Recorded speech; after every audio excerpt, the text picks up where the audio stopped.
नमस्कार. नजर चोहीकडे या यूट्यूब चॅनलवर आपल्या सर्वांचं स्वागत आहे. आपल्या देशामध्ये गोरगरिबांच्या कल्याणासाठी अनेक महत्त्वपूर्ण योजना चालवल्या जातात आणि त्यामधीलच एक कल्याणकारी योजना म्हणजे मनरेगा, जी सध्या खूप चर्चेत आहे कारण तिचं नाव बदलण्यात आलं आहे. आपल्या देशामध्ये गोरगरिबांच्या कल्याणार्थ अनेक योजना आहेत.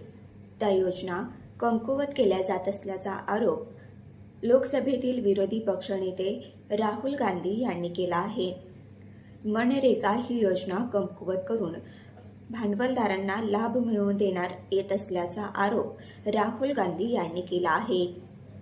काँग्रेस मतदारसंघात पक्ष कार्यकर्त्यांना उद्देशून बोलत असताना राहुल गांधी यांनी मनरेगाचं नाव बदलून सरकारनं या योजनेचा अपमान केला आहे असा आरोपही यावेळी राहुल गांधी यांनी केला.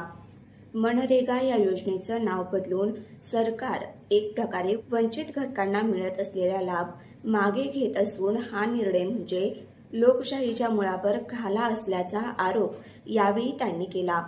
काँग्रेस पक्ष संपूर्ण देशात मनरेगा वाचवण्याच्या उद्देशानं आंदोलन करत असून या मजुरांच्या अधिकाराचं संरक्षण करण्यासाठी काँग्रेस पक्ष सदैव त्यांच्यासोबत आहे असंही यावेळी त्यांनी नमूद केलं.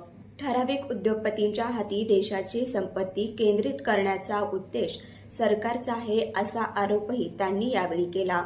मजुरांसाठीची ही योजना दिल्ली, लखनौ किंवा अधिकाऱ्यांच्या कार्यालयातून चालवण्यापेक्षा पंचायत पातळीवरून चालवली जावी असं आवाहन राहुल गांधी यांनी केलं.